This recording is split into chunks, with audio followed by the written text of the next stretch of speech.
Everybody, happy Sunday. I want to start off the week on our theme for this week. And I'm going to try to make these as short as possible because otherwise they don't get put up on my short on YouTube. But I want to get all the information in. So what I'm going to start with is, why does everybody feel the need, no matter what age? It's incredible that I can see people in their elementary school, middle school, high school, 20s, 30s, 40s, 50s, 60s, 70s, even 80s, somehow think that they've got to click or group together and gang up on people or be unkind. It just doesn't make any sense to me.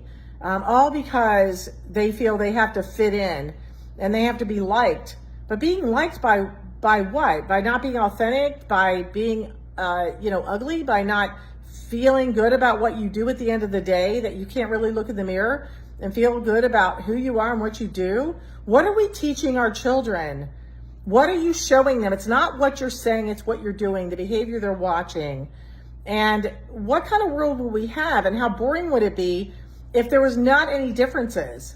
What would it be like? Would there be any football, baseball, basketball, sports, any other kind of competition or a fun competition where people can have a difference of opinion? You wouldn't have, if everybody liked the same team, then we'd all be on the same side, wouldn't we? And what fun would that be if someone didn't have a voice, if they didn't have a choice? Someone may like a team just because they like their colors. They don't even know anything about them. Other people are really into the game, and they know what a football game is and all the, ins and outs, and whether that's football, baseball, basketball, hockey.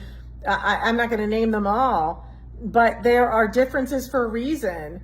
And so to be able to joke around or laugh with somebody or wear your colors, wear what you like, even if someone doesn't like it, why does everybody have to feel like, or not everybody, why do people feel like they have to pick or choose?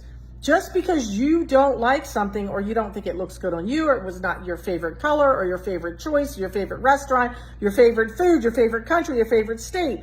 Why? I want to ask you, why do you think that you have to then put the other person down? There's a difference between saying this just doesn't work for me, or I don't like that. You can even do that in a relationship, a friendship. We talked about this last week.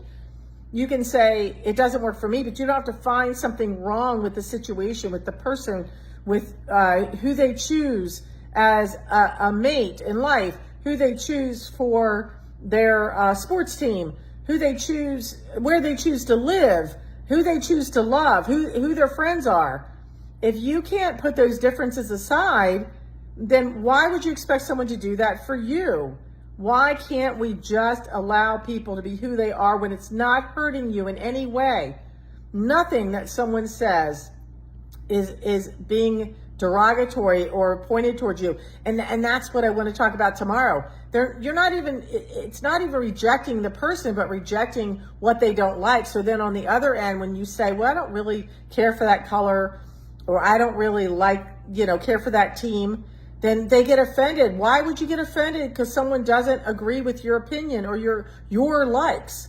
They can have their own opinion and still like you. I don't have to like the sports team that you're on, but that doesn't mean I have to dislike you. I might not like all your behaviors.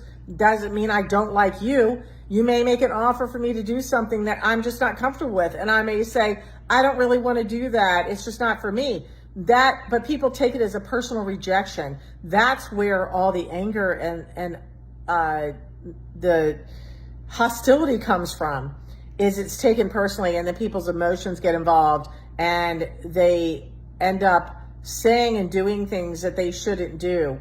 But again, we're going to repeat over and over again. I hope by everyone that takes a stand for having a voice or an opinion, that we never do anything that's harmful to another person. Walking away and just not voicing what you have to say is one thing, but intentionally harming someone else is another. And I hope everyone stands up and has a voice, that they show kindness and love and compassion. Whether you agree with something someone else likes or not does not mean you have to dislike the person. And it's the same with behaviors we see. Separated, God does, Everybody wonders why God can look at all of us with a genuine love like you do for your children. You may not like all their behaviors and things that they do at times, but you genuinely love them unconditionally. At least I hope you do. Not everyone does that either with their parents or their children or the people that are in their families. But when we can separate those two things, you're getting to a different place in your life. You're tapping into a place that Jesus tapped into, that God taps into. It's connecting to God in a spiritual way. It's getting out of your head and your ego and into your heart.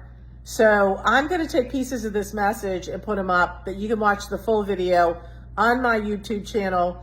And also I will put it up on my Facebook page under Author Sharon Price. I hope this message finds you well. I hope you have a terrific week. And I hope everyone continues to just be authentic and loving, and that you're teaching our future generations to do the same, not to have to be quiet and not have a voice, not have a choice, not to be their authentic selves, but to be able to do that with a loving heart.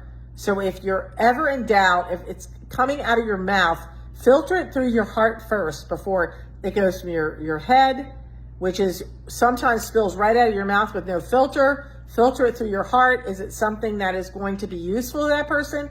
Is it something that's going to be hurtful to that person? I wish you lots of love and blessings, and I will talk to you soon.